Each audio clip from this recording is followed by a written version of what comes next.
At family court, my ex-wife smirked while suing me for child support on a kid that wasn't mine until 2 DNA tests exposed her scam. Hi, I'm Redditor, 34, male. I met Sarah, 31, female, at my best friend Jake's wedding back in 2016. I was the best man, she was a bridesmaid, and yeah, I know how cliché this sounds, but bear with me. I was doing pretty well for myself at the time. Solid job as an IT consultant for a healthcare company. Those hospital systems don't update themselves. Had just bought my first house and was finally getting somewhere with my project car. A beat-up '67 Mustang that my dad and I had been restoring since I graduated college. Life was good, you know? The wedding was at this fancy vineyard place in Napa. Jake's wife comes from money. Sarah caught my eye during the rehearsal dinner. She was gorgeous, funny, and seemed really interested in what I did for a living. Looking back, I should have realized she was more interested in my salary than my job, but hindsight is 20/20, right? We hooked up after the reception. Classic wedding story, I know. But then we kept talking. She lived about an hour away from me and worked as a social media manager for this tech startup that was supposedly going to be the next Facebook for pet owners or something. I remember being impressed that she had this cool-sounding job in tech. Spoiler alert, the startup was basically 3 guys in a WeWork space burning through their parents' money. When the company inevitably went under 6 months later, Sarah was devastated. She called me crying about how she'd put her heart and soul into this company. Translation, posted pictures of dogs on Instagram. By then, we were officially dating, and I suggested she move in with me while she figured out her next move. I had the space, and her lease was up anyway. Classic mistake number 1, folks. Here's where I need to give you some background about Sarah that I wish I'd known earlier. She came from an upper-middle-class family where her dad paid for everything. And I mean everything: private school, college, fancy car, credit card bills, you name it. When her dad finally cut her off at 25 because apparently even he had limits, she bounced between startups and influencer gigs, never staying anywhere long enough to build a real career. But man, she could sell herself. When she moved in, she had all these grand plans about starting her own social media consulting business. She'd spend hours making PowerPoint presentations about her brand strategy and talking about all these potential clients she was networking with. I actually believed she was building something. Meanwhile, my credit card bills kept getting bigger and bigger. The first red flag I ignored, and there were many, was when she borrowed my card for some essential business expenses. Turned out these essentials were a $2,000 MacBook Pro, because you can't run a business on a regular laptop, a $500 ring light, setup, and about $1,000 worth of clothes for business meetings that never happened. When I brought it up, she turned it around on me, saying I wasn't supporting her dream and that investment in yourself is the best investment. You know what's sad? I actually fell for it. I was making good money, around $120,000 at the time, had some savings and thought I was helping someone I loved build their future. Plus, she was fun to be around when she wasn't spending my money. We'd go on random road trips, she'd leave cute notes around the house, and she actually seemed interested in learning about cars. Another red flag I missed: she was just pretending. We got married in 2018, about 2 years after meeting. It wasn't a huge wedding, but it wasn't cheap either. Sarah insisted on having it at the same vineyard where we met because it's our story. Her parents contributed nothing despite all their talk about wanting to help. My savings took a pretty big hit, but I figured it was worth it. The wedding was beautiful, everyone had a great time, and Sarah seemed genuinely happy. My dad pulled me aside during the reception. He's this old-school guy who worked the same job at Ford for 30 years and restored cars in his free time. He looked me straight in the eye and said, "Son, did you get a prenup?" When I nodded, he said, "Thank God for your lawyer friend Mike," then relaxed a bit but still seemed worried. "Just remember," he said, "someone who loves you for you won't need your credit card to prove it." I should have paid more attention to those words. But you know how it is when you're in love. You think you're the exception to every rule. You think your story is different. You think the red flags are just part of your partner's quirky personality. Boy, was I wrong. After we got married, she stopped even pretending to care about our budget. It's like the wedding ring was some kind of limitless credit card activation code in her mind. But let me back up and paint you the whole picture of how badly things spiraled. About 3 months after the wedding, I got a promotion at work.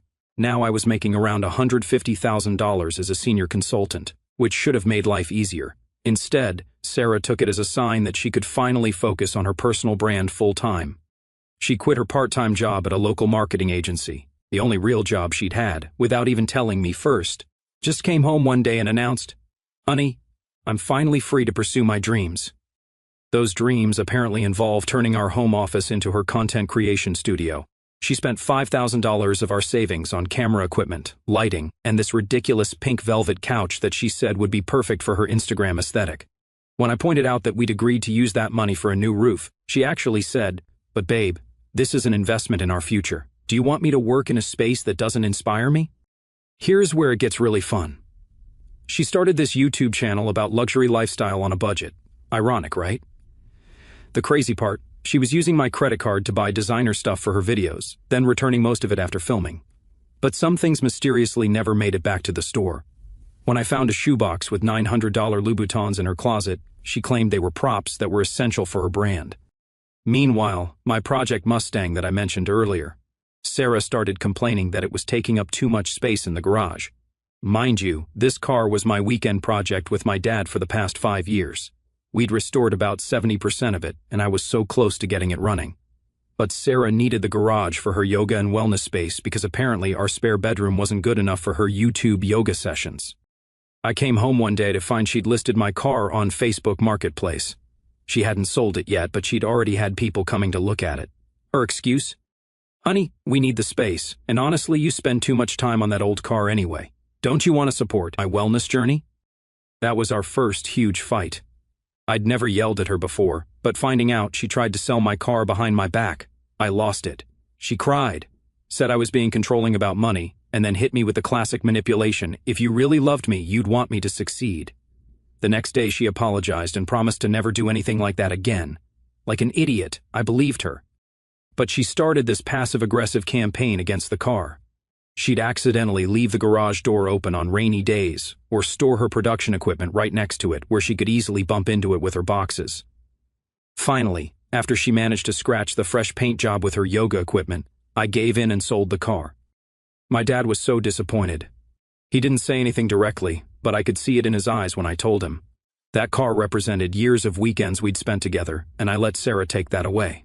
The money from the car? She spent it on a business retreat in Bali that was really just a luxury vacation where she took Instagram photos with other wannabe influencers. She came back with grand plans about starting a wellness coaching business, bought all these essential oils and meditation cushions, set up a website that I paid for, and even ordered business cards with Sarah Mitchell, holistic wellness expert and lifestyle curator, printed on them. Want to know how many clients she got? 0. But she managed to rack up $15,000 in credit card debt buying inventory for a skincare line she wanted to launch. The product sat in our garage where my car used to be until it expired. When I found the boxes of expired face creams and asked about them, she blamed me for not promoting her business to my co-workers' wives. By this point, I was working 60-hour weeks trying to keep up with her spending. I'd get home late, exhausted, only to find she'd ordered $200 worth of takeout because she was too stressed to cook. The house was always a mess because she was too busy creating content to clean. But her YouTube channel had a whopping 342 subscribers after a year of full-time hustling. Looking back, I realized she was probably posting about our perfect life on Instagram while maxing out my credit cards. But I wasn't allowed to follow her social media accounts because she said it would mess with her analytics. Red flag city, population, me. The breaking point. I found out she'd taken a loan against my 401k without telling me. She'd figured out my password, my car's model year and name. Yeah, I know, stupid. And taken out $30,000 for what she called a business opportunity. Turned out she'd blown it all on a mentorship program run by some Instagram guru who promised to help her reach 100,000 followers. After discovering the 401k loan, I spent a week sleeping in my office while trying to figure out what to do. I'd forward my calls to my cell phone and tell people I was testing a new remote work setup. In reality, I was too embarrassed to tell anyone what was happening. My dad's words about the credit cards kept playing in my head on repeat. Remember my lawyer friend Mike? Well, he'd been trying to warn me about Sarah for years when I finally called him at 2 a.m. From my office couch, he didn't even sound surprised. Just said, "Send me your calendar link. Let's talk tomorrow." Mike's the kind of friend everyone needs. He'd rather help you fix your mess than say I told you so.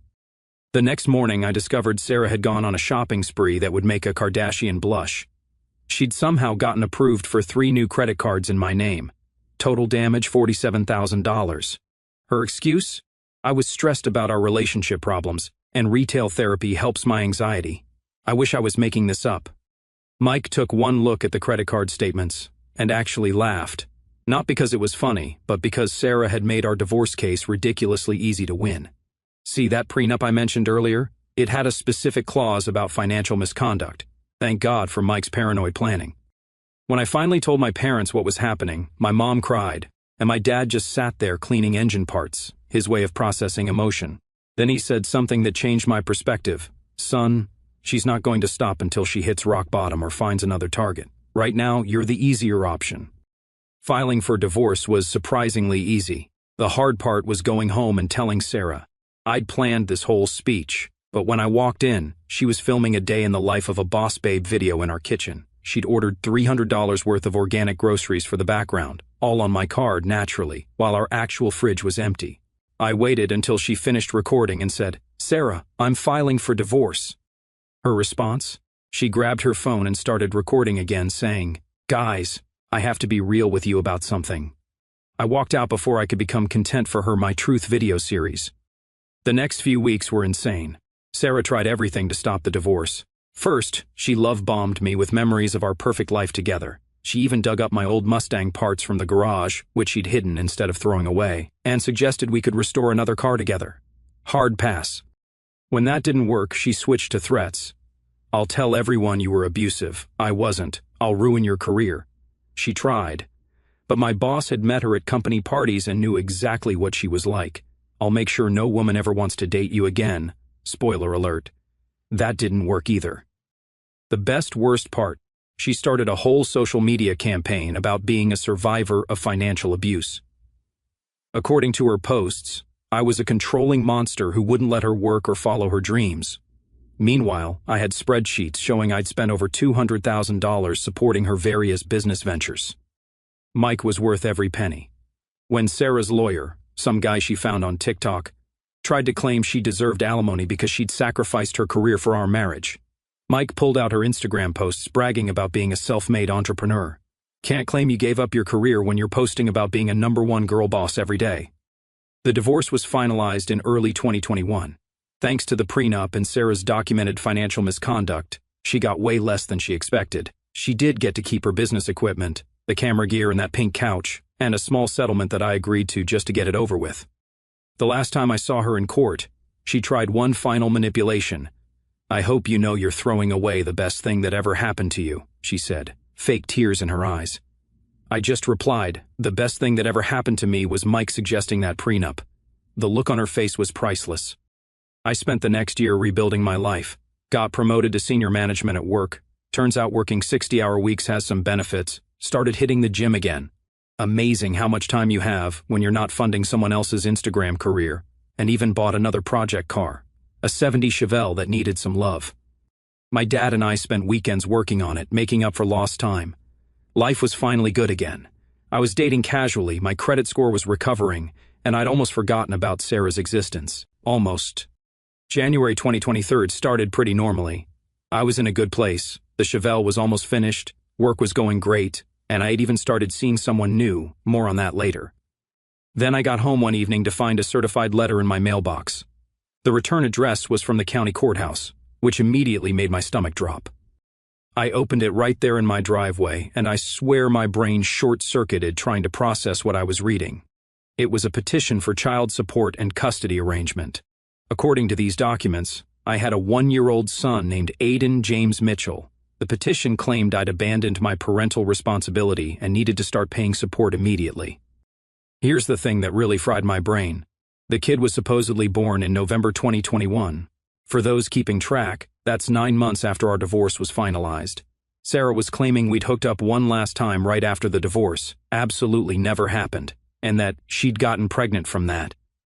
I literally sat in my car for an hour reading and rereading those papers. The document included a birth certificate with my name listed as the father. She'd actually put my name on a birth certificate without my knowledge. I didn't even know that was legal. The more I read, the more surreal it got. The petition included a whole sob story about how Sarah had tried to contact me throughout the pregnancy, but I'd blocked her on everything. True, but irrelevant since there was no kid. She was asking for $2,800 a month in child support, plus back pay for the past year, and wanted me to cover the kid's medical insurance. I called Mike immediately. It was 9 p.m., but this was emergency territory. He answered on the first ring because he's literally the best lawyer friend anyone could ask for. When I told him what was happening, he was quiet for a long moment, then said, "Don't do anything. Don't contact her. Don't post about this online. Come to my office first thing tomorrow." That night was probably the longest of my life. I couldn't sleep. Kept thinking about how Sarah had actually gone and created a whole human being just to scam me. I mean, I knew she was manipulative, but this was next level. I found myself Googling how to prove you're not the father at 3 a.m. The next morning, Mike explained something that made my blood run cold. In our state, if you don't contest paternity within 30 days of being served, you can be legally declared the father by default, even without a DNA test. Sarah had timed this perfectly. She filed right after the holiday court slowdown, probably hoping I'd miss the deadline while the courts were backed up. But here's where it gets really wild. Mike started digging into the timing, and things weren't adding up. According to the birth certificate, the kid was born in November 2021, but our divorce wasn't finalized until March 2021. If we'd actually hooked up right after the divorce like she claimed, the kid would have been born in December 2021 at the earliest. Mike pulled up Sarah's Instagram from a burner account we used to monitor her crazy and found posts of her clearly not pregnant at a music festival in May 2021. Either she had the world's fastest pregnancy, or she was lying. We filed our response immediately, demanding a DNA test and challenging the birth certificate. But while we waited for the court date, Mike kept digging. He hired a private investigator. I was already in debt from the divorce, what was a few thousand more, to look into Sarah's recent past. That's when things got interesting. The PI found out Sarah had been living with some guy named Chris for most of 2022. Chris had been paying her child support under the table, about $1,500 a month, but he'd stopped paying around October 2022. Guess when Sarah filed her petition against me? Yep, December 2022. The PI also found Sarah's TikTok, because of course she had one. She'd been posting these dramatic single mom struggles videos about raising a baby alone while the father lives his best life. The comments were full of people supporting her and bashing the unnamed deadbeat dad, also known as me, supposedly. She'd built this whole fake narrative about being abandoned during pregnancy. But here's the kicker. In one of her videos from July 2022, she accidentally showed a piece of mail on her counter. It was addressed to Chris Anderson, the same Chris who'd been paying her support. The PI tracked him down, and what he told us blew this whole case wide open. Now let me tell you about Chris and how Sarah's house of cards started tumbling down. Meeting Chris was surreal. Mike and I met him at a coffee shop outside of town, neutral territory since we weren't sure if he was involved in Sarah's scam or another victim. Turns out he was definitely a victim, and his story made my blood boil. Chris was a software developer who met Sarah at a co-working space in early 2021, right after our divorce. According to him, she introduced herself as a digital marketing consultant who was building her own agency. Sound familiar? She was running the same playbook, just with a different target.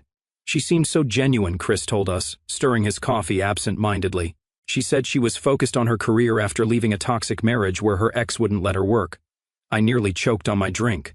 She'd completely flipped our story, making herself the victim of the same thing she'd done to me. Chris and Sarah started dating in March 2021. By May, she'd moved into his downtown loft apartment. Then in June, she dropped the pregnancy bomb. Chris was excited.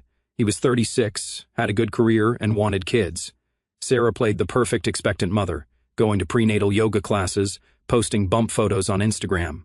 She even had Chris drive her to doctor's appointments, though he noticed she never let him come inside with her because of COVID restrictions. Here's where it gets wild. Sarah had been faking the entire pregnancy. She wore one of those silicone belly props for her Instagram photos. The PI found the purchase receipt on her Amazon account.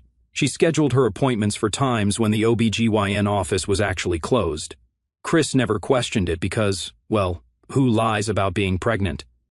In November 2021, Sarah told Chris she was going to visit her sister in another state for a women-only baby shower. A week later, she came back with baby Aiden, claiming she'd gone into early labor while at her sister's. Chris was disappointed about missing the birth but was too excited about being a dad to question the story. For the next year, Chris played dad. He paid for everything: rent, baby supplies, Sarah's postpartum care, also known as shopping sprees. He even started a college fund for Aiden. Sarah had him completely convinced he was the father, though she always had excuses for why they couldn't add him to the birth certificate yet. It's just paperwork, she'd say. We know you're his dad. That's what matters. But cracks started showing. Chris noticed Aiden didn't look anything like him or Sarah.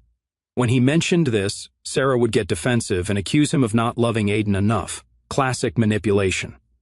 Then Chris's mom, who's a nurse, started asking uncomfortable questions about the birth story.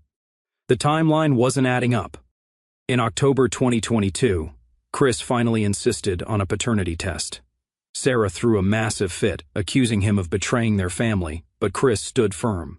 He bought a home DNA test kit, and that's when Sarah showed her true colors. She disappeared one weekend, while Chris was at a work conference, taking Aiden and most of her stuff. Left a note saying Chris's lack of trust had broken their family bond. Classic Sarah move. When backed into a corner, she runs. Chris tried to find them, but Sarah had blocked him everywhere. He stopped paying her unofficial child support and started looking for legal help. That's when she turned to her backup plan, me. But here's the crucial part.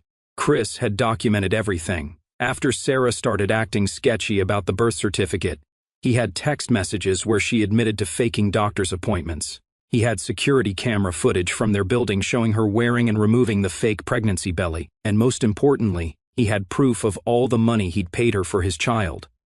While all this was happening, the PI made another discovery. Sarah's sister, the one who supposedly hosted the baby shower, had been living in Australia since 2020.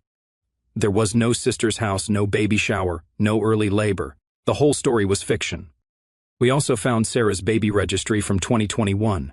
Registered under Sarah and Chris Anderson, she'd used Chris's last name even though they weren't married. The registry was full of expensive items, most of which Chris had bought. She'd run the same scam with him that she tried to run with me, just more elaborately. But the biggest bombshell came when the PI tracked down records from the hospital where Aiden was supposedly born. There was no record of Sarah giving birth there. In fact, there was no record of her giving birth at any hospital in our state during that time period. That's when Mike's eyes lit up with that look lawyers get when they know they've got someone. We need to subpoena the real birth records, he said. I think I know what she did, and if I'm right, she's in serious trouble. We filed the subpoena request right away, but courts move slowly. Meanwhile, our court date for the DNA test was coming up. Sarah's lawyer, still the TikTok guy, kept trying to delay it, claiming she was too stressed to handle a court appearance. The day before our hearing, Sarah made one last desperate play. She posted a tearful video on Instagram about how her abusive ex was trying to deny his own child, and asked her followers to pray for her strength. The comments were full of support, and people offering to donate to her cause. Little did her followers know everything was about to come crashing down. The morning of the court hearing, I was a nervous wreck. Even though we had solid evidence, Sarah had always been good at manipulating situations. I'd seen her talk her way out of crazy situations before, and part of me was worried she'd somehow do it again. Mike met me outside the courthouse early. He had this thick folder of evidence that he kept patting like it was his lucky charm. Remember, he said, let her talk. The more she says, the more she'll contradict herself. Chris was there too, looking like he hadn't slept in days. Can't blame him. Finding out you've been paying for a kid that might not even be yours would keep anyone up at night. Sarah arrived looking like she'd raided the humble single mom section of a costume shop.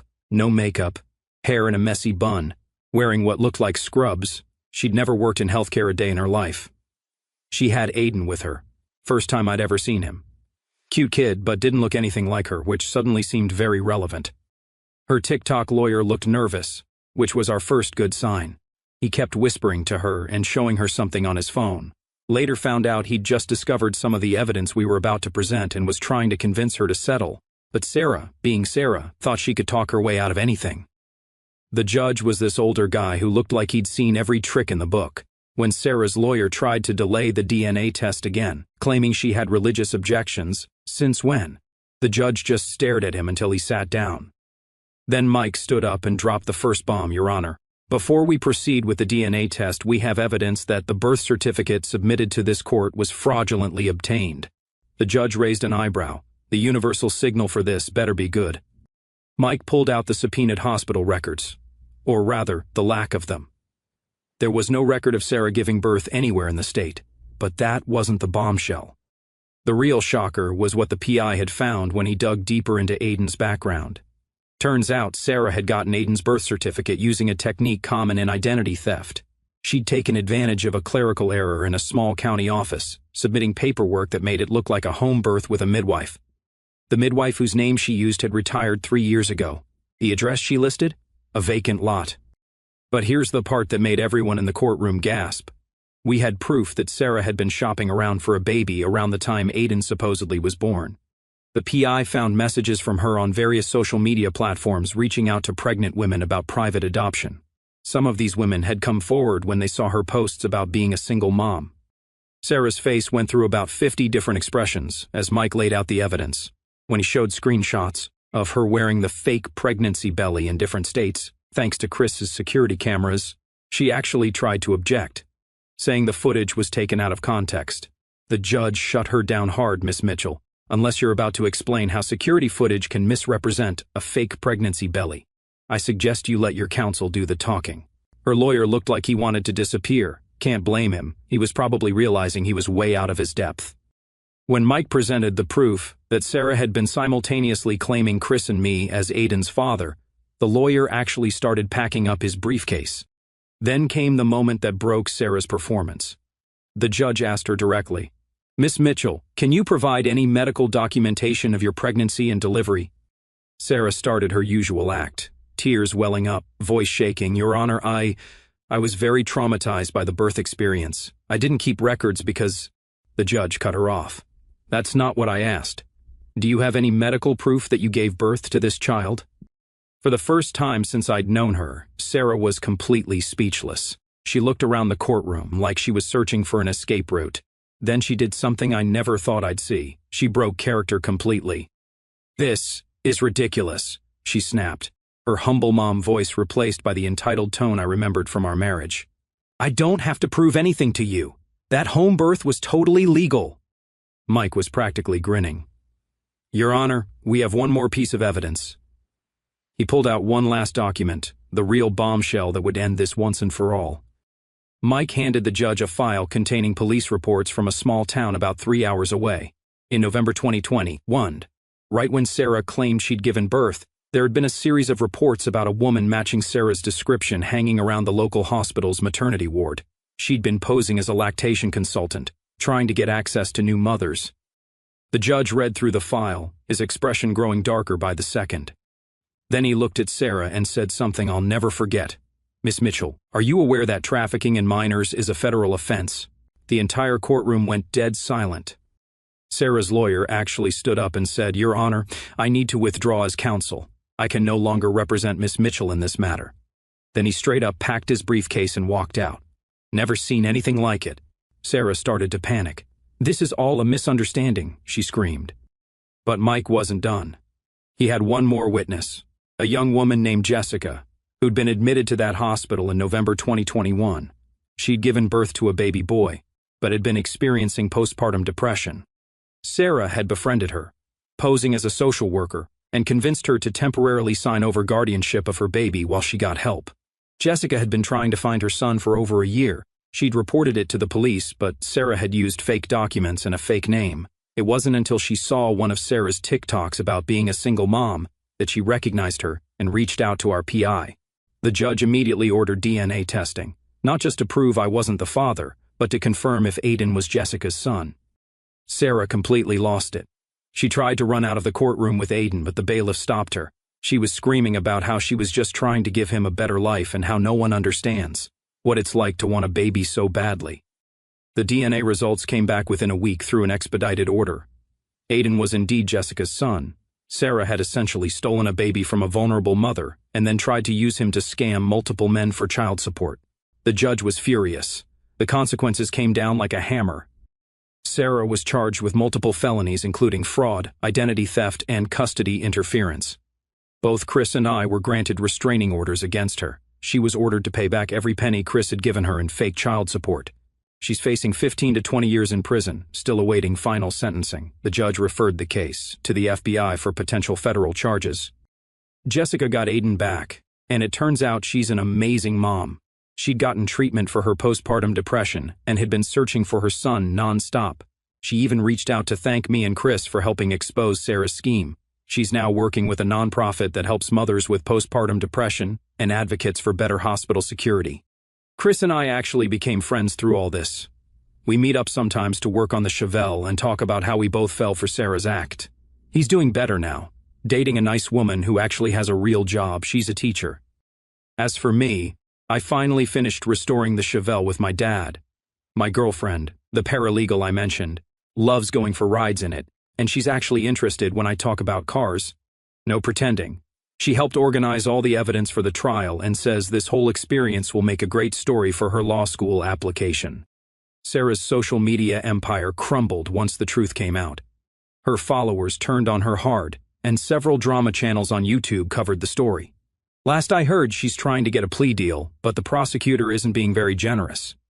Turns out there might be other victims we don't know about yet. The biggest lesson I learned from all this: when someone shows you who they are, believe them the first time. Sarah showed me her true colors during our marriage with all the financial scams, but I kept making excuses. If I'd trusted my gut and my dad's wisdom sooner, maybe I could have helped prevent what happened to Chris and Jessica. But at least justice finally caught up with her. Sometimes karma takes a while, but when it hits hard. Thank you all for reading this crazy story. Remember to trust your gut, keep good friends close, especially if they're lawyers, and always, always get a prenup.